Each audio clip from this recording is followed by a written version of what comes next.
Welcome to the Redvee TV preview show, supported by A-Star Recruitment for the 2021 season.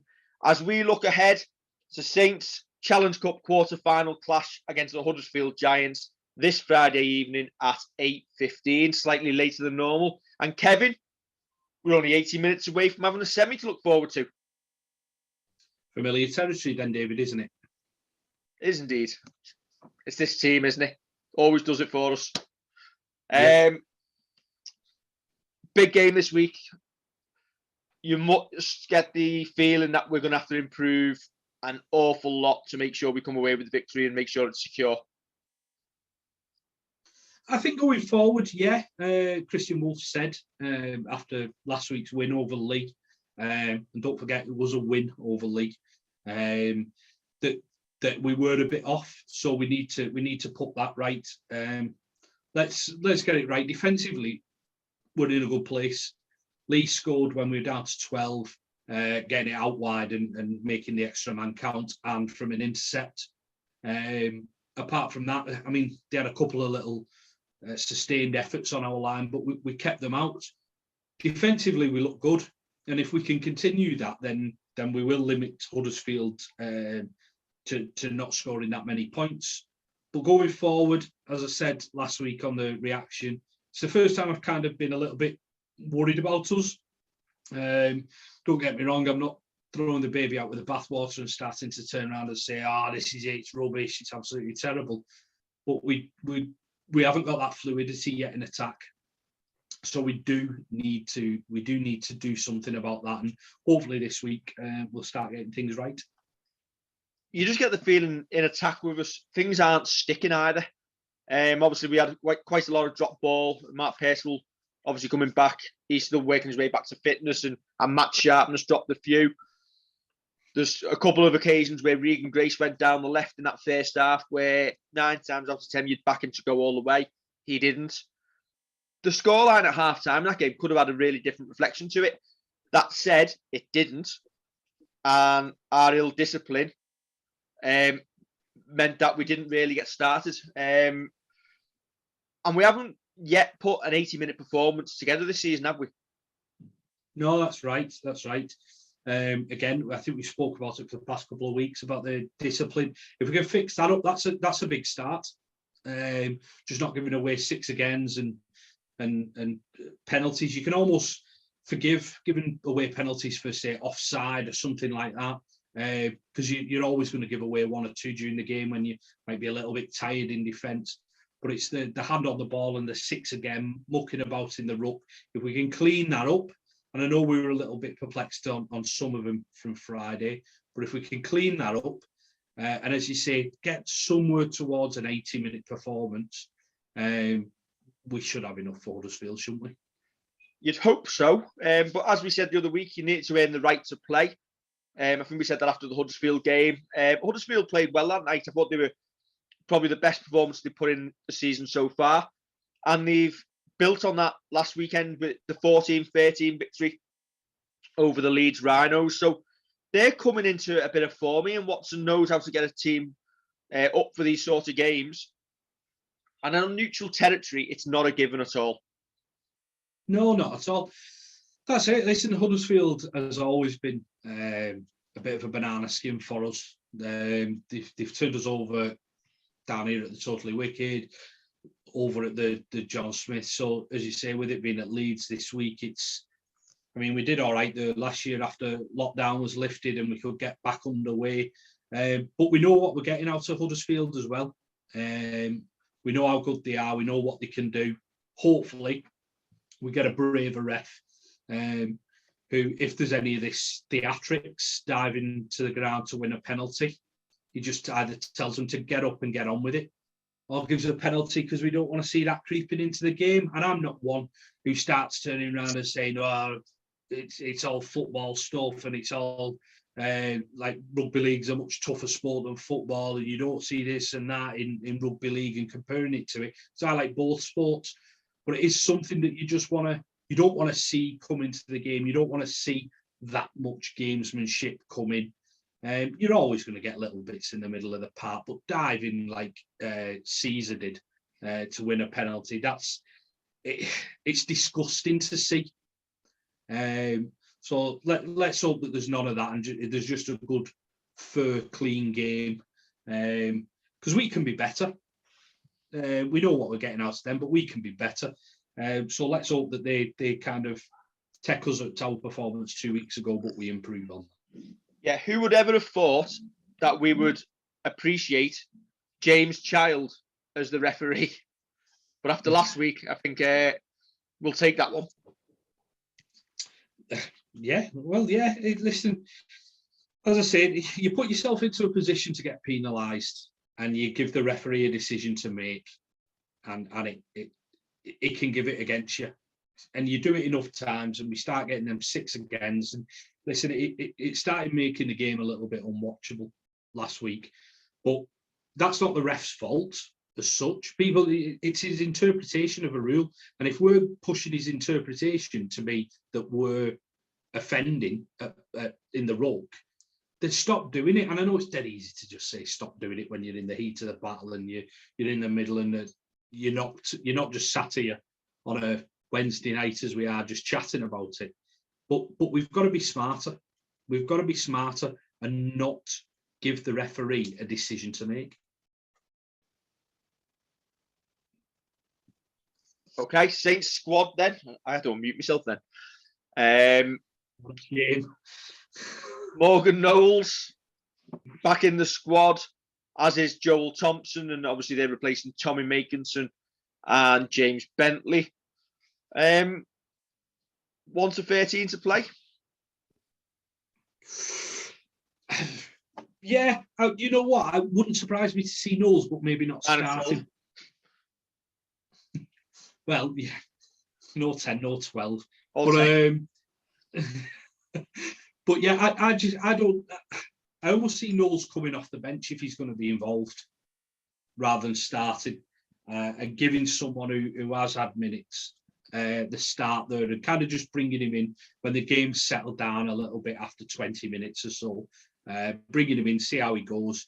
You can give him, as I say, 20 minutes, maybe 15 till half time, 10 minutes off at half time, another stint after it, and then bring him off, and he could have a good half an hour, 35 minutes in the game, and he's right in the middle of things.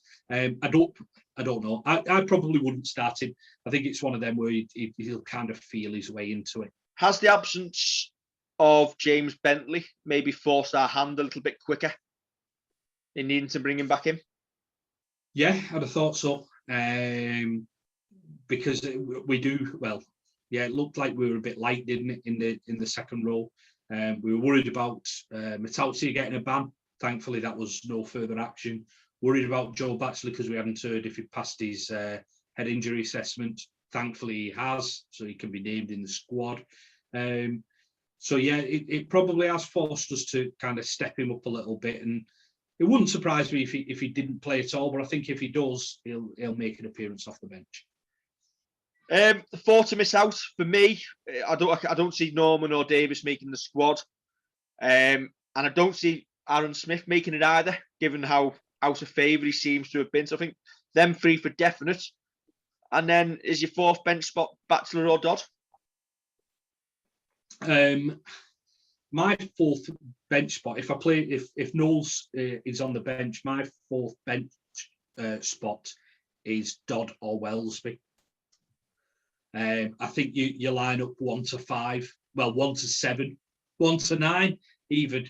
Start 1 to 9, Louis, Joel Thompson, Sione Matautia, and then probably give Batchelor the go at 13, just because he's got a bit more match fitness about him than Morgan Knowles will. Parsi, Amor, Morgan Knowles, and then either Dodd or Wellesby. And whoever misses out on that spot, I think that'll be tough. That'll be a tough one to pick. I mean, we spoke about it last week, and the potential of moving James Roby to say 13 and playing Aaron Smith. I mean, there is an option there that you could do, but I don't think Christian Wolf is of that kind of thought that he's going to start moving his number 9 about a little bit. Not when he's got players who can play 13 there. Matautia at 13, maybe? Yeah, Matauti could. It's Matauti or Bachelor. Yeah, I think your back row, including loose forward, as I say, is Joel Thompson, Sione Matauti, and Joe Bachelor. That's probably what you think the kind of standard choice would be. The Bachelor's got a bit of time in his legs. Played a couple of games this season already, so you think that he might get the nod over probably Morgan Knowles. Okay, moving on to the Huddersfield squad then. Only one change from the Giants squad that beat Leeds last week. And if you thought something was a little bit fishy about that, it's just Owen Trout coming back into the squad for Ollie Russell. Oh dear, oh dear, oh dear. Listen, as I said before, we know what we're getting from Huddersfield. We know that they've got a couple of playmakers in there. Lee Gaskell's been about for years now. Aidan Caesar as well. And they've got enough know-how in the forwards as well with Luke Yates, our mate Kenny Edwards, Joe Greenwood, Jack Ashworth. They've all been round for a good while. And they kind of know that they've got to step up the game against Saints. So, yeah, as I say, when I spoke to Huddersfield fans earlier in the season, they were happy with the signing, not of any of the on-field players, but the fitness the fitness coach who's come in. And I think we saw that in the Huddersfield game 2 weeks ago, when you see that we usually blow teams away in the second half and we're usually too strong because we're fit.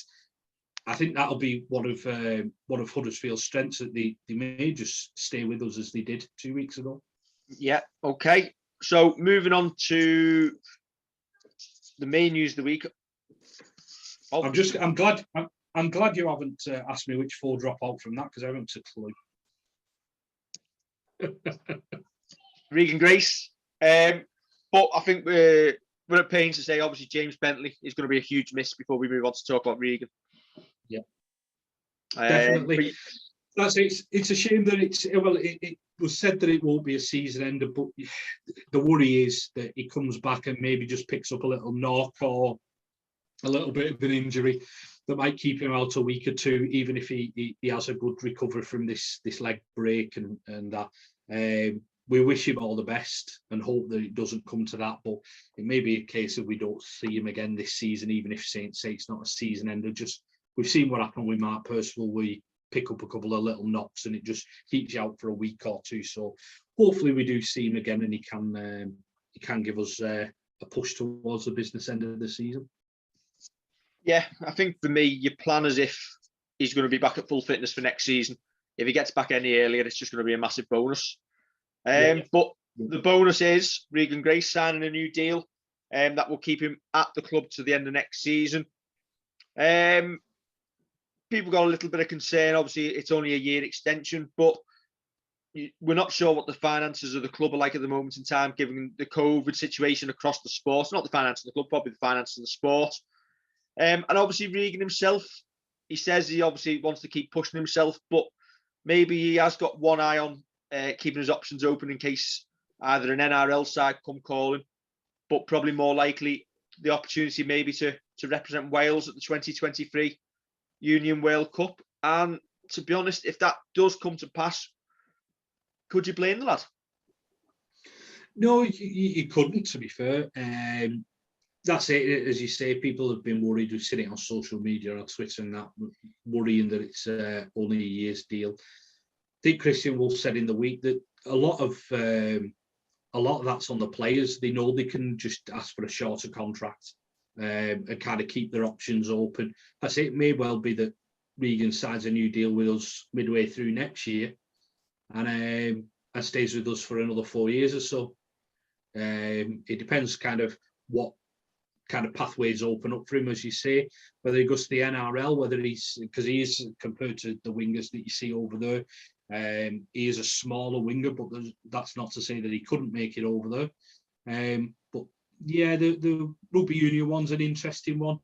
I think I saw somebody say he said that he wouldn't go back to rugby union, but I don't think you can ever rule that out, can you? If he can represent Wales in a World Cup, in rugby league and in rugby union, I think that would be a big thing for him. And you know what? He'd be a big star in that Welsh Union side as well. If it does come to pass, do you know what? go for a year, Regan, and come back. Once you've got Cole standing on the wing doing nothing. Where is the Union World Cup? Is it Japan? I've no idea. That's that interesting. That sport gone. But yes, great to have him for another year. I'll have to have a look where it is. I'm sure it's Japan.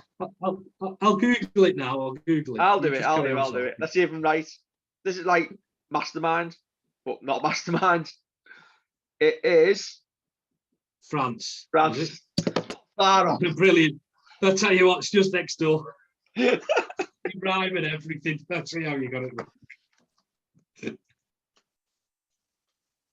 I was about to say they both got 5 letters in the name, but not they haven't. France has got 6. We both got white and red on the flag. That'll do. But France has got a bit of blue for the dance. Yeah. Right. Moving swiftly on. The membership ballot is open. 4,000 Saints fans will return in line with government guidelines to the Totally Wicked Stadium for the game on the 17th of May. Hurrah! Normality is on the horizon, we hope, as long as people keep being sensible and following the precautions that they've got to follow. Sorry, I'm just checking the emails just to see if Saints have emailed me yet. They haven't. Sorry, I'm just checking to see if they've emailed me to say I've been successful in the ballots. That's because we haven't. Yeah, Kev, do you know what that's? You know why that is, don't you? Go on. We haven't praised the ticketing staff enough at the club lately. No, so now's your chance to. The ballot makers. I tell you what, the ticketing staff at the club are second to none. The ones who are drawing that ballot, can't speak highly enough of them. No, that's it. Listen, they're going to do a fair ballot, and all the details are on the website. We're probably not going to go into too much detail here. Have a little look, and it's going to be good to get back in there, isn't it? Even if it is only 4,000 of us in there rattling around in the stadium, it's still going to be great to get in there and actually be able to go and watch a live game rather than sitting on the telly and then having to Zoom call you straight after it. There is a rumour that those who have an odd numbered front door will be the ones selected. I don't even know what number house you live at. Is it odd numbered?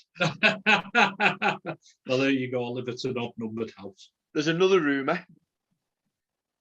If you're still wearing merchandise produced by Puma, yeah, or any of I can't remember our previous brands. Who did we have before? ISC.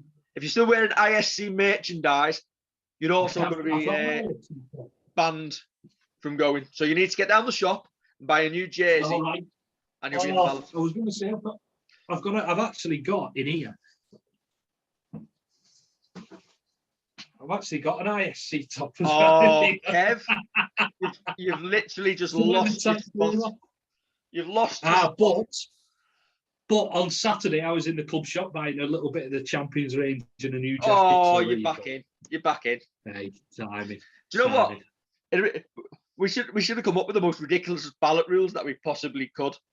If you said typical Saints over the last 5 years, you're not allowed in. Yeah. If you've moaned that Mark Percival has never passed a Regan Grace, you're not allowed in. If you think Mark Percival is injury prone, you're not allowed in. If you don't watch us on YouTube, you're not allowed in. But there we go. Yeah. This is turning into too frivolous a chat. Right. Yeah. Prediction for Friday then. Saints to win a narrow one. Saints by 8. Saints by 16. And still not being great, but I think we'll get through. But let's, fingers crossed, we'll be here for an instant fan reaction following the game. And hopefully we'll have a semi. Don't forget to like, share and subscribe. And we'll catch you Friday night. And for a late one, late night Redvee TV. We'll see if we can get on. Catch you soon.